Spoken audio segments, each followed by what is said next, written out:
ผ่านไปแล้วตรงนี้เราอยู่แค่นี้ไม่เคยไป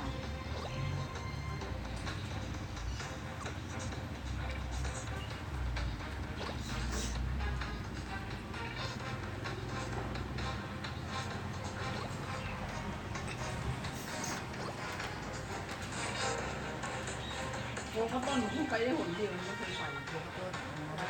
ก็เหมือนกันไปครั้งเดียว ร้านเดียวนี่คนเยอะเลยก็ไม่มีโอกาสก็อยากไปนะบางทีก็ยังไม่มีโอกาสแต่ชอบไปเดินอะไรกิน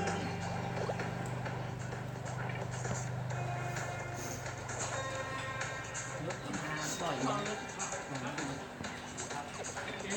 เก่งรู้เป็นไงมาเนี่ยเรารู้ว่าโทรเมื่อเช้าเนี่ยไอเรากำลังขนไม้ไปเขาอยู่เลยครับใครโทรนิดใครโทรไปล่ะเอาไปดูโอ้โหก็โทรไปกำลังกุญแจรถอยู่กับรถเปล่านะต่อ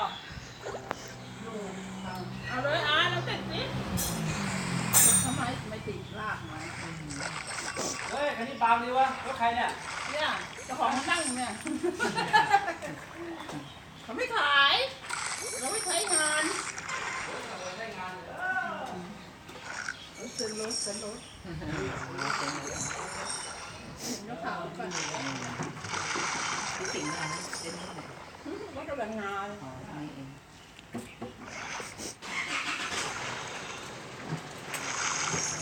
เห็นก็ข่าวก่อน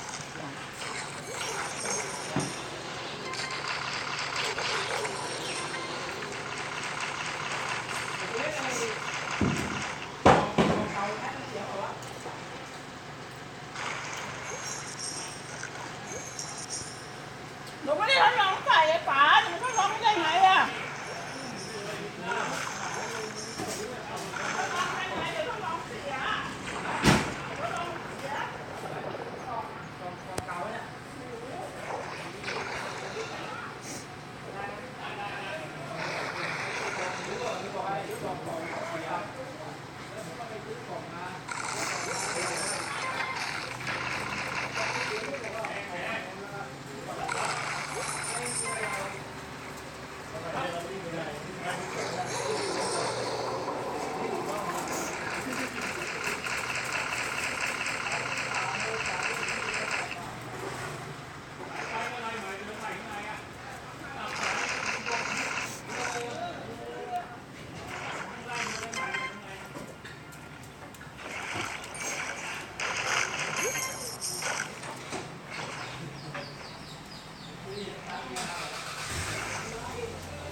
โอ้ไปเล่นอะไรมาเนี่ย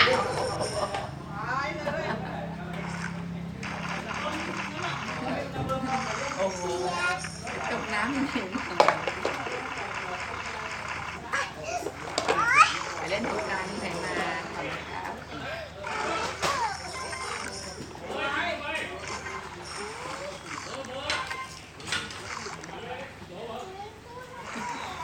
โอ้ จะไม่สบายไปอาบน้ำเลยอาบน้ำเลยไปเล่นที่ไหนไหมไปโดนใครก็เล่นสงกรานต์แล้ว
ถังปั้นเลยเหรอ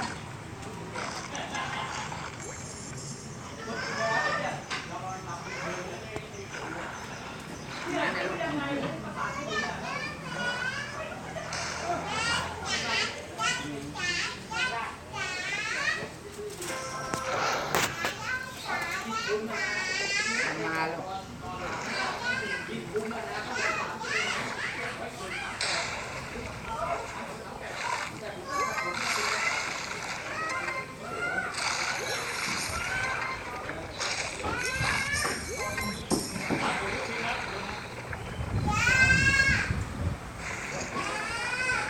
อาบก่อนลูกอาบก่อนเดี๋ยวย่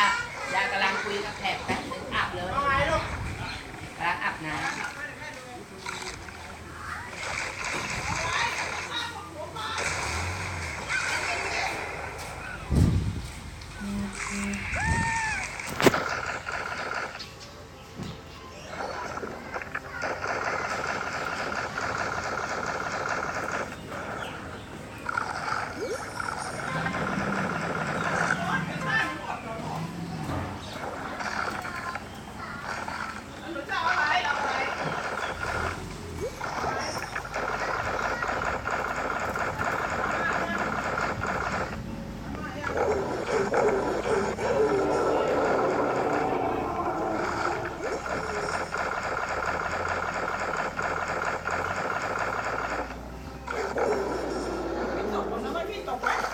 ตกค่ะเมื่อวานก็นั่นหน่อยนึง หนูไม่ตกเลยเนี่ยยังไงเนี่ยเป็นอาทิตย์กันเนี่ย ไหนก็เดี๋ยวผมว่าจะเล่น ข้าวหนูกินเลยนะทุกคนได้นอนกินเลยเนี่ยร้อนก็นอนกินเลย ข้าวหอมนะคะข้าวหอมนะฮะ ร้อน ข้าวหอมใช่ไหม ไม่ใช่แต่ข้าวธรรมดาดิ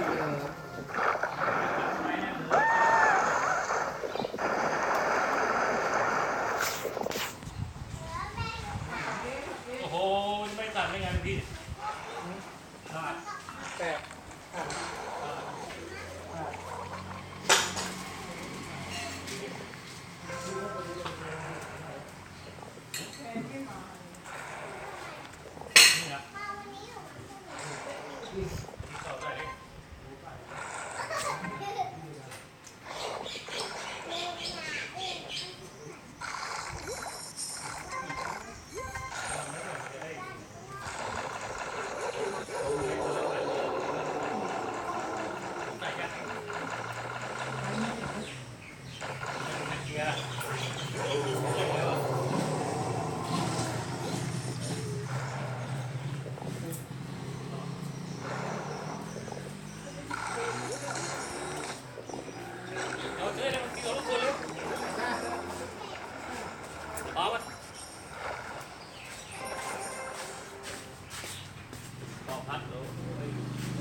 พี่ถึงจะรีบไปแล้วสิ